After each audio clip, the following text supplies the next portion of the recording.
നമസ്കാരം, പുതിയൊരു വീഡിയോയിലേക്ക് എല്ലാവർക്കും സ്വാഗതം. ഞാൻ ഡോക്ടർ ശ്രുതി.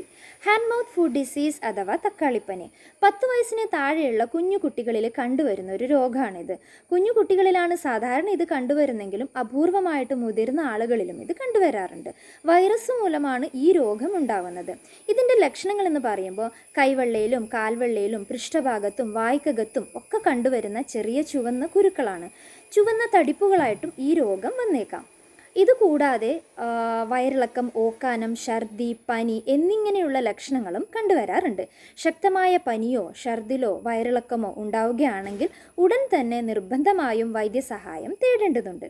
ഇത് വന്ന കുട്ടികളിൽ നിർജ്ജലീകരണം സംഭവിക്കാനുള്ള സാധ്യതയുള്ളതുകൊണ്ട് തന്നെ അവർക്ക് ഇടയ്ക്കിടയ്ക്ക് തിളപ്പിച്ചാറിയ വെള്ളം കുടിക്കാൻ കൊടുക്കണം. ഈ കുട്ടികളെ നിർബന്ധമായിട്ട് ദിവസവും കുളിപ്പിക്കേണ്ടതുണ്ട്. സോപ്പ് ഉപയോഗിച്ച് തേച്ചുരച്ച് കുളിപ്പിക്കാനല്ല, അവരെ ഇളം ചൂടുവെള്ളം കൊണ്ടോ അല്ലെങ്കിൽ തിളപ്പിച്ചാറിയ വെള്ളം കൊണ്ടോ കുളിപ്പിക്കേണ്ടതുണ്ട്.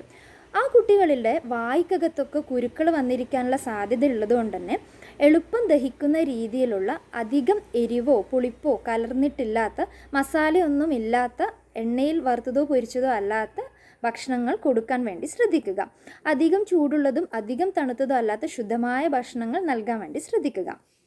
പിന്നെ ഈ കുട്ടികൾ ഉപയോഗിച്ച വസ്ത്രങ്ങളോ പാത്രങ്ങളോ കളിപ്പാട്ടങ്ങളൊന്നും മറ്റുള്ള കുട്ടികളായിട്ട് ഷെയർ ചെയ്യാതിരിക്കാൻ വേണ്ടി ശ്രദ്ധിക്കുക.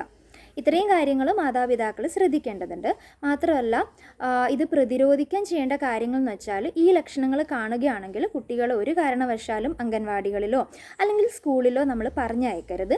പിന്നെ മലമൂത്ര വിസർജനമൊക്കെ നടത്തിയതിന് ശേഷം കുട്ടികളുടെ കൈയും കാലും ഒക്കെ സോപ്പും വെള്ളമൊക്കെ ഉപയോഗിച്ച് കൃത്യമായിട്ട് കഴുകി വൃത്തിയായി സൂക്ഷിക്കുക. അതിനെ ക്ലീൻ ചെയ്യാനൊക്കെ സഹായിക്കുന്ന പാരൻസും അവരുടെ കൈ കാലുകളൊക്കെ കൃത്യമായിട്ട് സോപ്പും വെള്ളമൊക്കെ ഉപയോഗിച്ച് കഴുകി സൂക്ഷിക്കുക. മാത്രമല്ല, ഇതുപോലുള്ള ലക്ഷണങ്ങൾ നമ്മുടെ വീടുകളിൽ കുട്ടികളിലൊക്കെ കണ്ടുവരികയാണെങ്കിൽ അവരെ പരിചരിക്കുന്ന പാരൻസും ഒരു കാരണവശാലും അടുത്ത വീടുകളിലോ അല്ലെങ്കിൽ പൊതു ഇടങ്ങളിലൊക്കെ പോവാതിരിക്കാൻ വേണ്ടി ശ്രദ്ധിക്കേണ്ടതുണ്ട്. അപ്പോൾ ഇതിനെക്കുറിച്ച് എന്തെങ്കിലും സംശയം ഉണ്ടെങ്കിൽ കമൻറ്റ് ബോക്സിലൂടെ ചോദിക്കുക. അപ്പോൾ അടുത്തൊരു വീഡിയോ ആയിട്ട് വരുന്നത് വരെ എല്ലാവർക്കും നന്ദി, നമസ്കാരം.